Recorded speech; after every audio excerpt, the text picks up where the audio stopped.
Good afternoon. Thanks for joining us on the WWL Louisiana News at 4. I'm Devin Bartolotta. Here are today's top headlines. Tomorrow, Louisiana voters will head to the polls to decide several races and ballot measures. The polls will be open from 7 in the morning until 8 at night. Now, key races include the U.S. Senate seat, Louisiana Supreme Court District 1, and the Public Service Commission, as well as 5 constitutional amendments.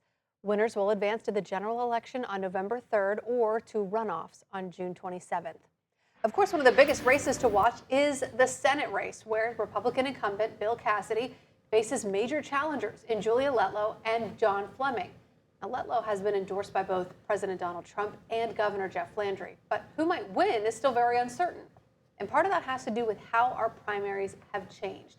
Meg Fresh joins us now. Meg, you spoke with a pollster today. So what did he have to say about this is the first time that we're having the closed party primary? You're exactly right, Devin. He's saying it's hard to predict. So it's Dr. Silas Lee of Xavier Sociology Department. He said 2 things are making it hard to predict: early voting and the fact that they're semi-closed. He said you're basically splitting 3 candidates among all the conservative voters. So he said it all depends on, it's kind of like in football overtime, who has the ball last, who gets at the very last minute, grabs those independent voters who may go to the poll and say, I want to vote in the Republican primary. Interesting. So is it hard to tell then through the polls that have been conducted who is ahead already? They're kind of back and forth. It's a very close race. And he said it's unusual for an incumbent to be challenged by 2 very strong being squeezed from both sides by 2 strong challengers. Now,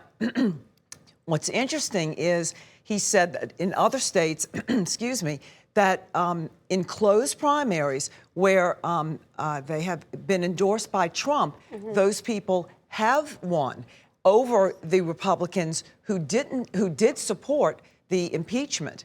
So in that, he said, but then when you cross over to the general election, it's a whole completely different thing. You can't use the same strategy as Trump supported me or I did or didn't support impeachment. So he said this changes, it's a strategy changer. Wow. All right, your full report's coming up at 6 o'clock. 6 o'clock. All right, Meg, thank you so much. Wonderful. It's a race to watch for sure. And you can find more information on this race, changes in voting, and a full rundown of what else is on your ballot. That's all in our voter guide on WWLTV.com. Plus, you can join us after the polls close for live election coverage featuring expert analysis, live reports, and the latest election returns as we call the big races and runoffs before anyone else. To watch, just download our app for free for smartphone or TV. Meanwhile, in other top stories today, the high-stakes fight over Louisiana's congressional map is moving to the House floor.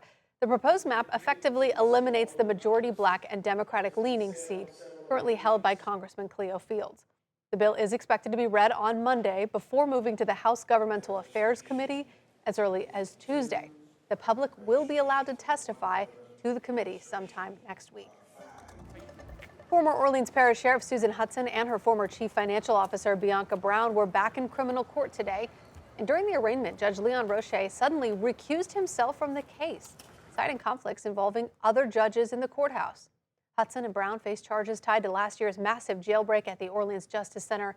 Those allege they had $24 million in the budget, but knowingly failed to fix broken locks or increase staff. Hudson and Brown have both pleaded not guilty. A package theft in Kenner led to a multi-state identity fraud investigation. Police say they began looking for a man who had stolen a delivery, and they were eventually able to track Joshua Johnson to Memphis. They say when he was arrested, he was also carrying ID cards, passports, credit and debit cards, and more. He now faces charges including mail theft and attempted bank fraud. Police also discovered this is tied to a larger operation. Winston Reed will have more on that in our next half hour. Looking ahead now, there are quite a few festivals going on around the area this weekend. Here is just a taste of those. Tomorrow in Houma, you can head to the Louisiana Blackberry Festival.